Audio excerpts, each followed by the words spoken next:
Hello everyone, my name is Woosen. I'm an instructor of TCM.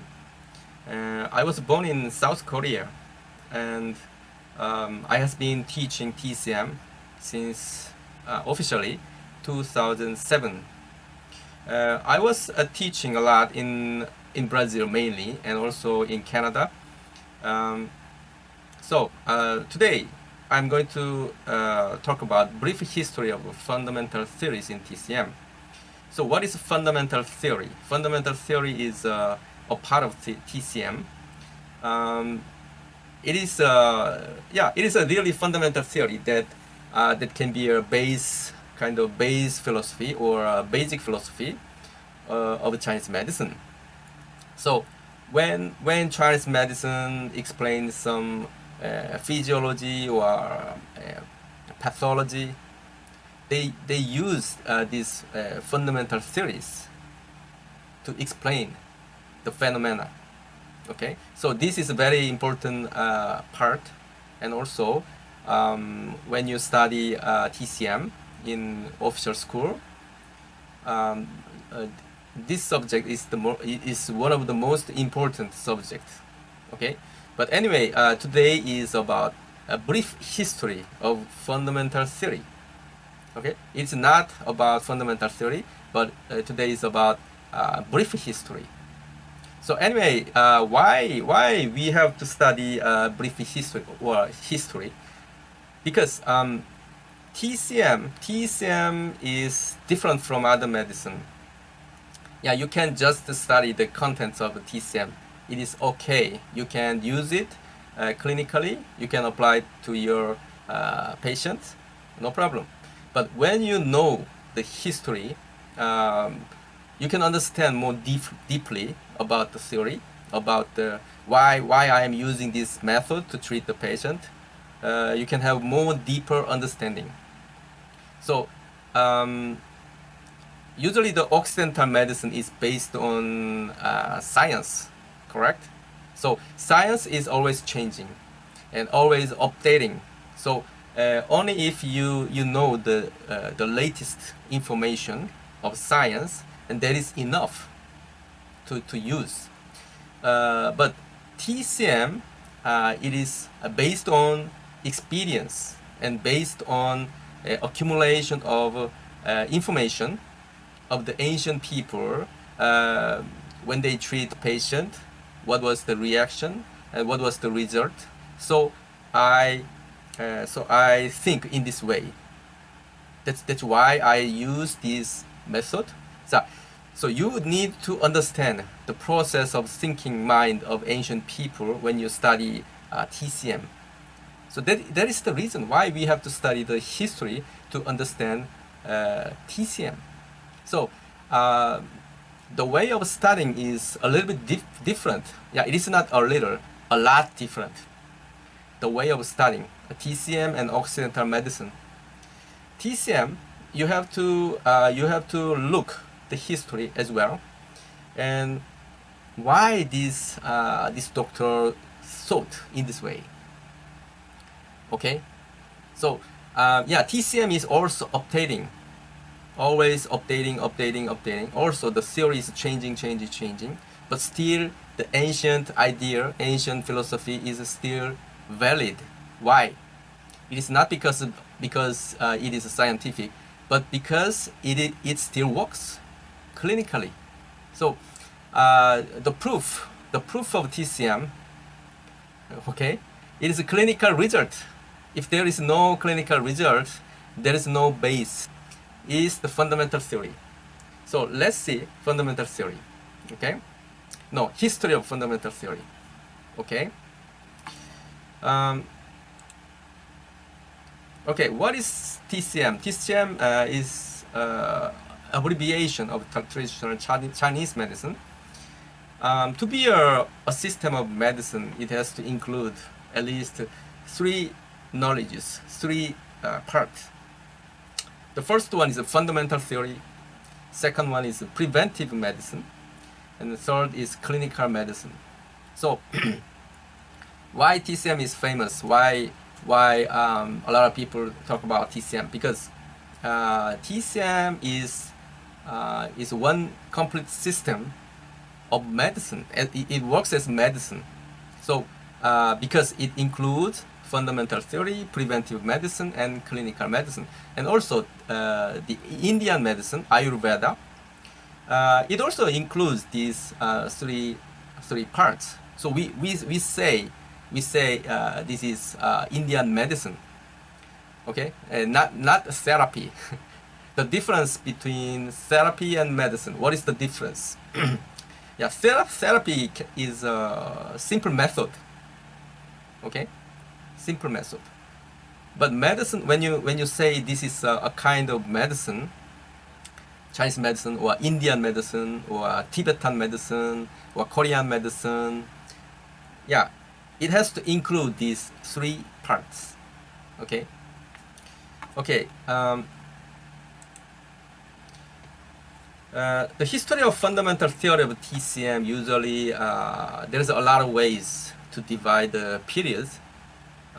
Maybe you can have a different idea, different opinion, but here I show you one opinion. It is dividing it into six divisions. The first one is before Qin and Han Dynasty. It is an ancient time, really. BCE 221. Before BCE 221. This epoch, this period, is really ancient. And later, after Qin and Han Dynasty, okay, just before Jin Sui Tang Dynasty, okay, and Song Jin Yuan Dynasty. You can just look at the table. And Ming Qing Dynasty, and from ADE 1912 until present moment. Okay, so we are going to look around what happened in the history of TCM during these periods. Okay, the first one before Qin Dynasty. This is ancient time. Okay, ancient time. In this epoch, classic of Yellow Emperor's internal medicine, in Chinese name, Huangdi Neijing. Yeah, some people say Huangdi Neijing is this name, and Suwan and Lingshu. Yeah, Huangdi Neijing is comprised of Suwan and Lingshu, the two parts, right? The Suwan is essential questions, and Lingshu is a spiritual pivot. So these two classics are parts of Huangdi Neijing. This book, this classic is not just medicine, but it includes a lot of knowledge about astronomy and astrology, or about climatology, correct? And physiology, pathology, and cosmology. It includes almost all, okay? Also geography, geology, almost all knowledge in the world. Yeah, it's not all knowledge in the world, but if I choose a type of book, what kind of book is it? If I have to say that, yeah, it is very much difficult, because it is philosophy, and it includes almost all interesting topics. Yeah, if you are interested in TCM, I'm very much sure that you will like this classic. Okay. So in ancient time, people thought the nature and the human body is related, is connected. So that's why they describe the nature, they describe the universe, they describe the moon and stars and climate and food and where they live, the places, just to explain and describe the pathology and physiology. Why? Because the human body is connected with the nature, the world. So that is the idea of TCM, the connection. Okay, so I can say this classic is really one realization of this philosophy, the connection between the human and the universe. The really one classic, and this is also very much philosophical. Okay, so in TCM, this classic is very much important classic. Okay, because it has almost all fundamental theories of TCM as well. After Qin Dynasty, ADE 221, in this epoch, there is a classic of difficulties, in Chinese name Nanjing. Classic of difficulties. Yeah, this is a questions, difficult questions about Huangdi Neijing, okay, or some clinical issue, some clinical situation. Why is this like that? Why is this like that? And then there is a reply. Okay, so this classic is, has a meaning that it clarifies all doubts and questions about the fundamental theory. And next one is a discussion about diseases of coldness and miscellaneous diseases. Okay, so Chinese name is Shanghan Jiabinglun. And later, this classic will be divided into two another classics. One is Shanghan Lun. Another is Jin Kui Yao Lie. So this classic will be divided into two other classics. Okay, why this classic is important? This book is the first classic that that uses the pattern diagnosis and syndrome diagnosis, or differentiation of syndrome in TCM. So although the same disease, the treatment can be different depending on the pattern, the symptom pattern and clinical pattern. So this book is commented and explained that that method for the first time.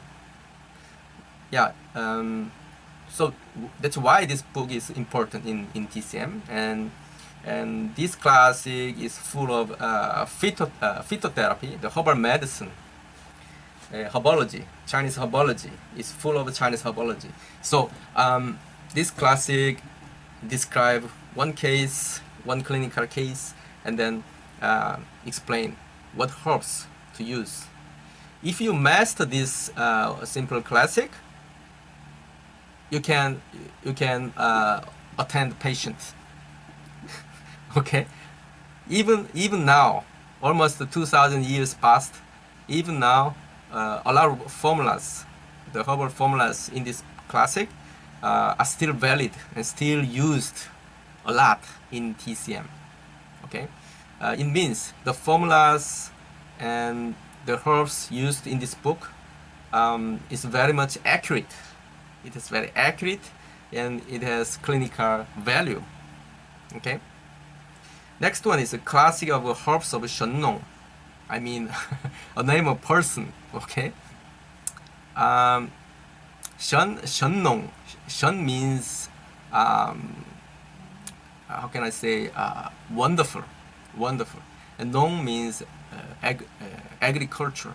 So this guy is agriculture guy. So when he was doing agriculture work, and when he was teaching agriculture, how to plant, how to raise the plants, and how to harvest, etc. to the people. He experimented. He tried a lot of herbs and a lot of plants, and then he classifies each herbs into 3 categories. Okay, so this book, Shennong Bonchao Jing, is still has clinical meanings. Okay, the method of classification is it divide the herbs into 3 categories: the superior class, middle class, and inferior class. The superior class is about very much safe herbs, and it doesn't have any toxin, but very much effective. And middle class, some herbs have toxin, some herbs does not have toxin. And the last one, inferior, it has a lot of toxin and dangerous. But sometimes we need to use the dangerous herbs as well, correct? And also this classic is describing and explaining the herbs in the point of view of 5 tastes, okay, 5 flavors, and 4 qi, okay. So 5 taste is about sour, right, and salty, etc., etc., and 5 taste to describe the functions of the herbs. Yeah, not just the herbs. There is some animal products as well. Okay, so TCM is not just about herbs. It includes animal products. But why do we call it Chinese herbal medicine, herbology, Chinese herbology? We call it Chinese herbology, correct? In English. Why? Because most of country, yeah, they accept the natural therapy and natural medicine, and TCM is one of them. But they do not accept the animal products. For example, in Brazil, yeah, Brazil accepts herbal medicine, phytotherapy. They call it phytotherapia. In Brazil, there is 2 kinds of phytotherapy. One is Chinese one, and the other one is the Brazilian one. Or they call it maybe it can be Occidental. Okay, Brazilian one and Occidental is a little bit different because Brazilian one, it includes a lot of Brazilian plants. In Brazil, there's Amazon, and there's a lot of different plants that cannot be found in Europe or United States. Okay, and Occidental herbal medicine is from Europe or from the scientific research. Okay. So anyway, some countries, they do not accept the animal products. Yeah, Brazil is one example.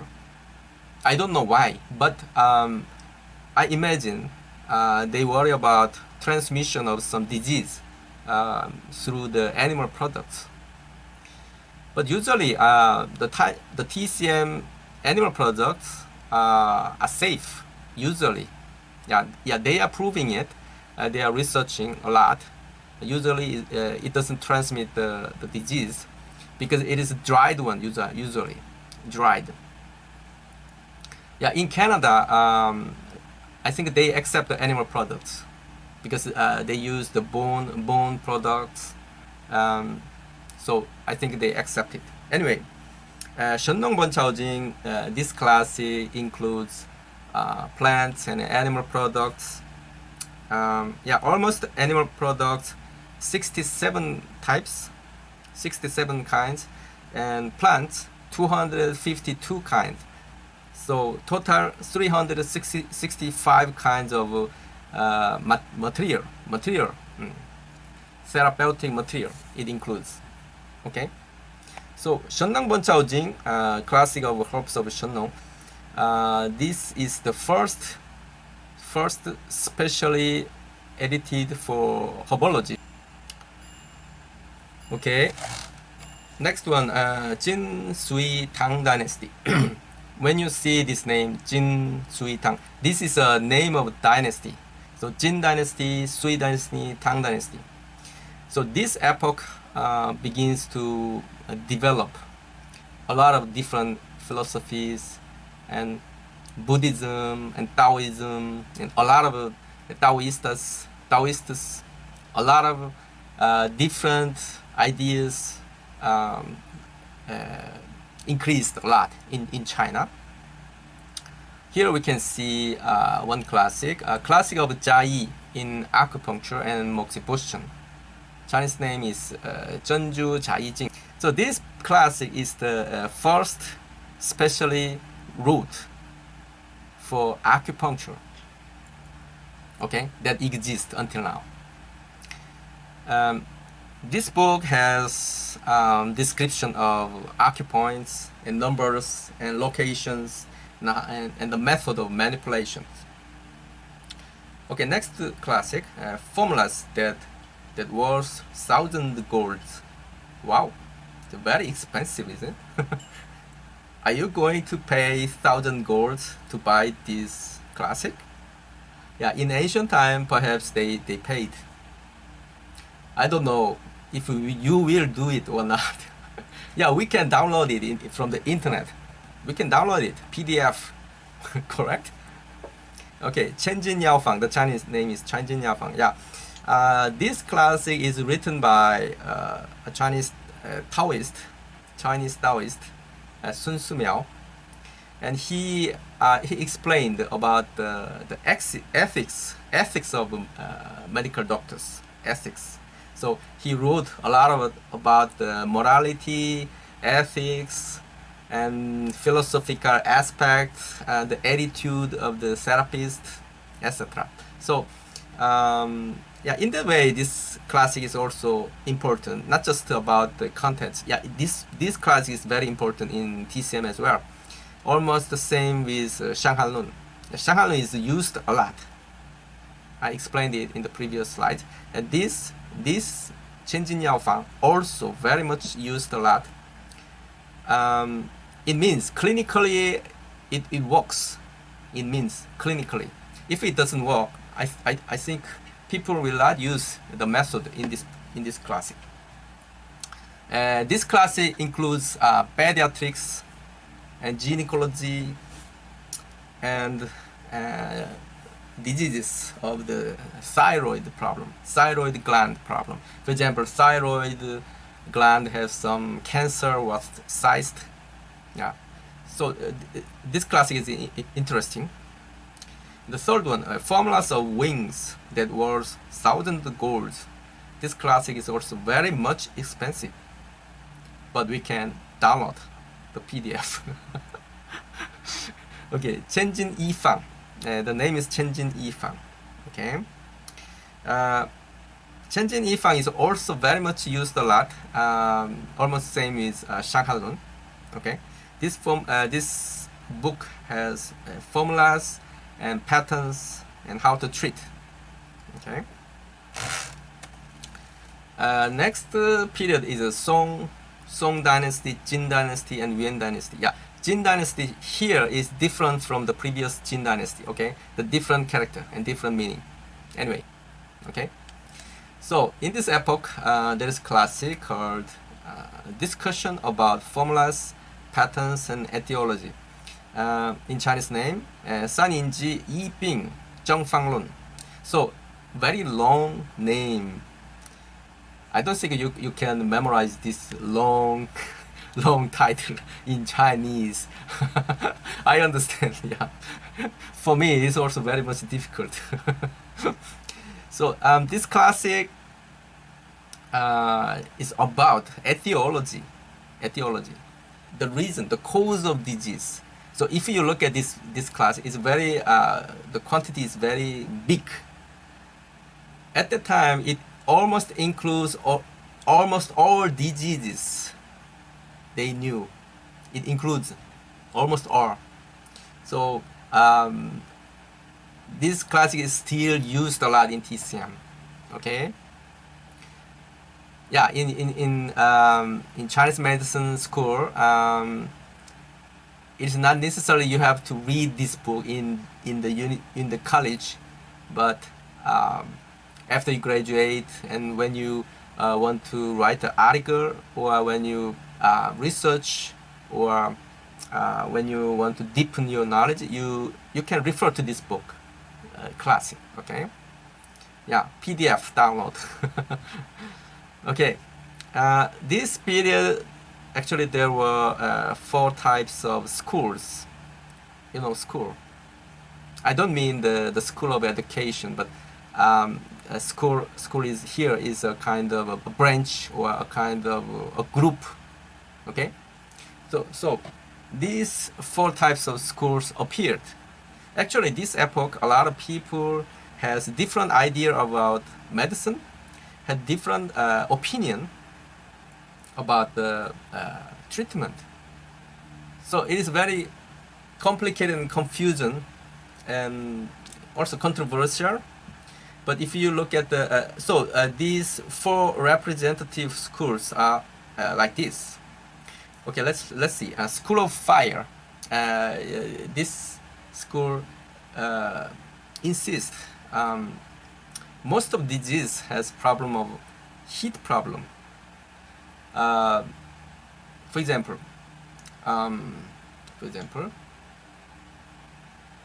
this school insists when we have problem, it easily generate heat.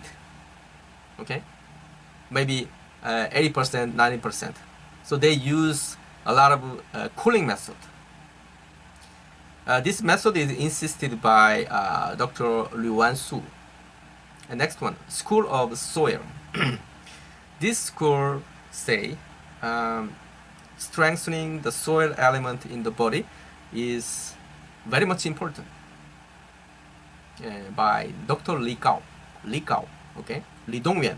Different name is Li Dongyan.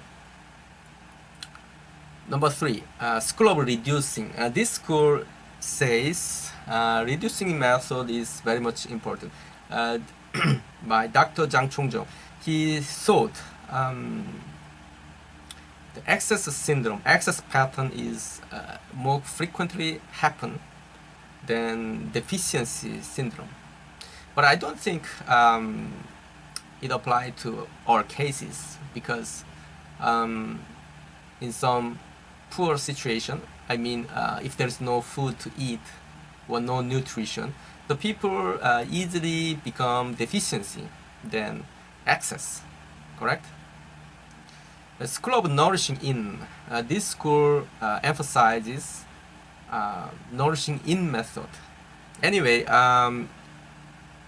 if you want to learn more about each philosophies and each schools, you can study the subject of TCM about the, how can I say, about the subject of schools, special schools of TCM. Okay. Ming and Qing Dynasty. This is very recent, correct?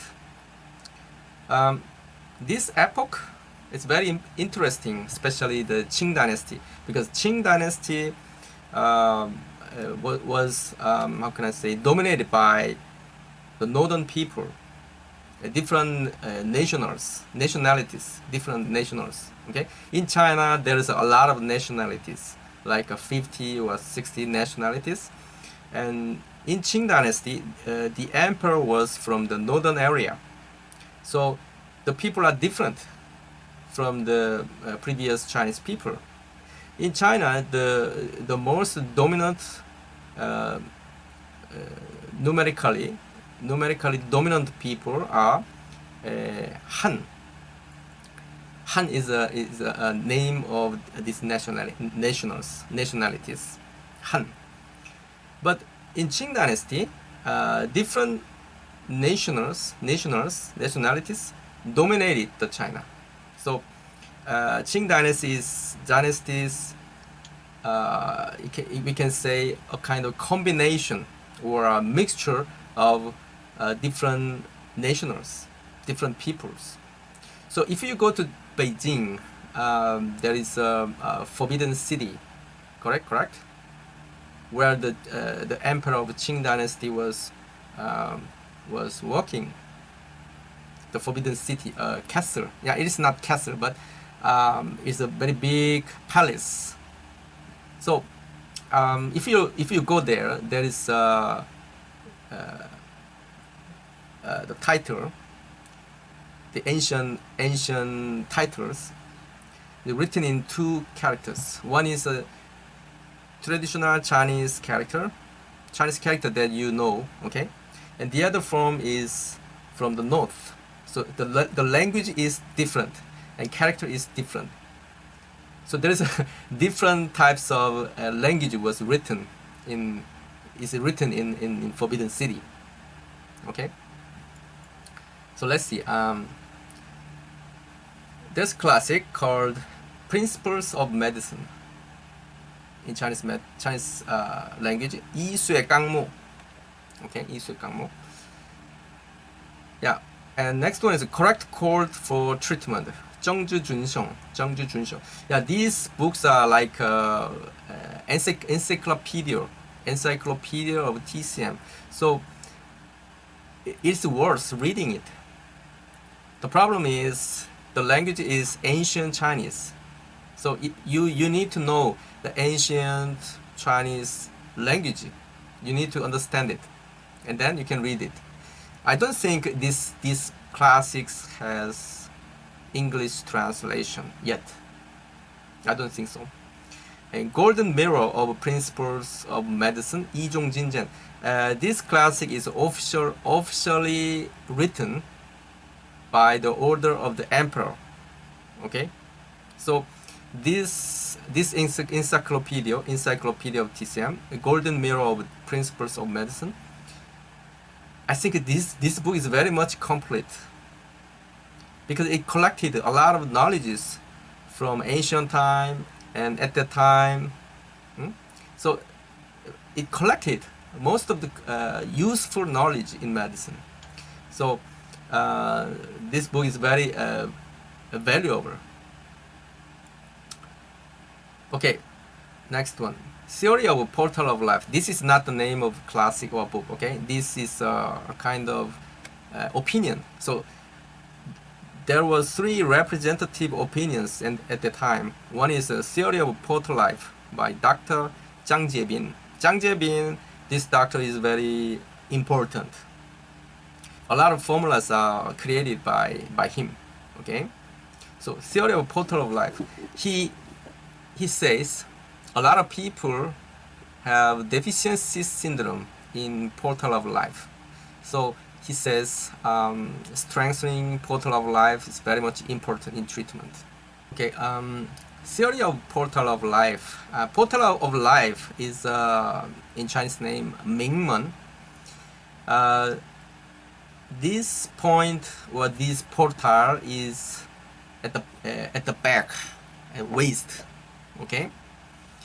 And they say this when we die, we lose energy from that portal.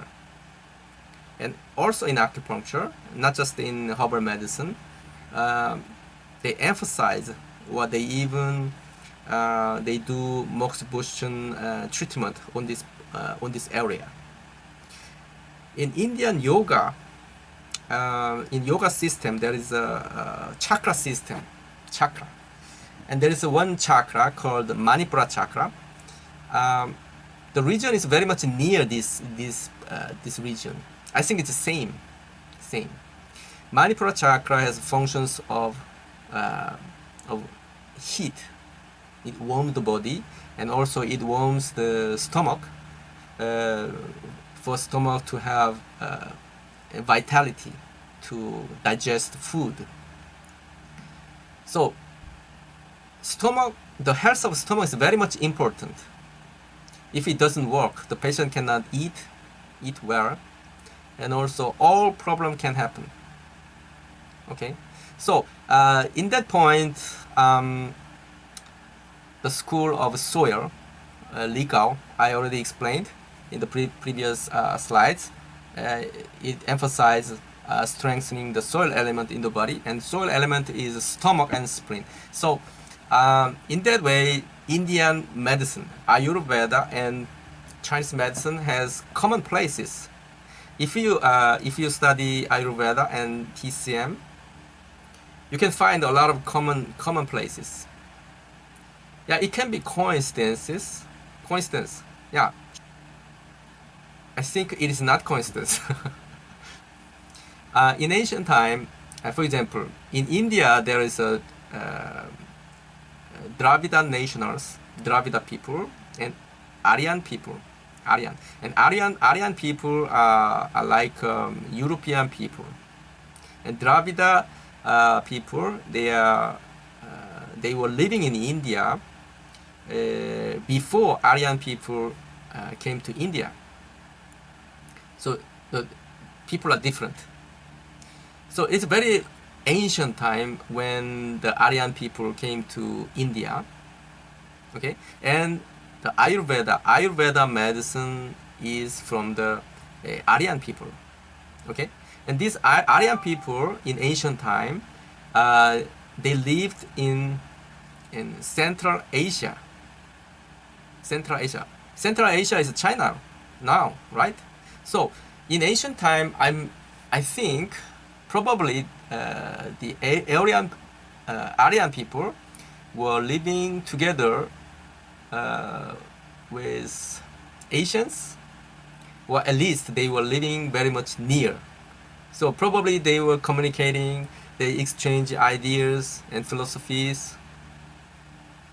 That is possible, I think. And even now, the Tibetan people, Tibetan medicine, correct, is also has very much common places with Ayurveda, because it's geographically near, correct? So they could have some communication, although there is a big mountain between them, the Himalaya. Anyway, the medicine and philosophy and ideas are always communicating and exchanging ideas. Okay. Next one, Theory of Kidney and Spleen by Dr. Lee Jong-shin. Yeah, this is not quite new opinion, but he emphasizes the kidney and spleen. The function of kidney and spleen is very much important in maintaining health and also treatment. Theory of worm diseases. What is worm diseases? Worm disease is like yeah, it's kind of contagious and transmissible, and usually the patient has a fever and warm fever, and the body become warm, more warm, warmer than cold.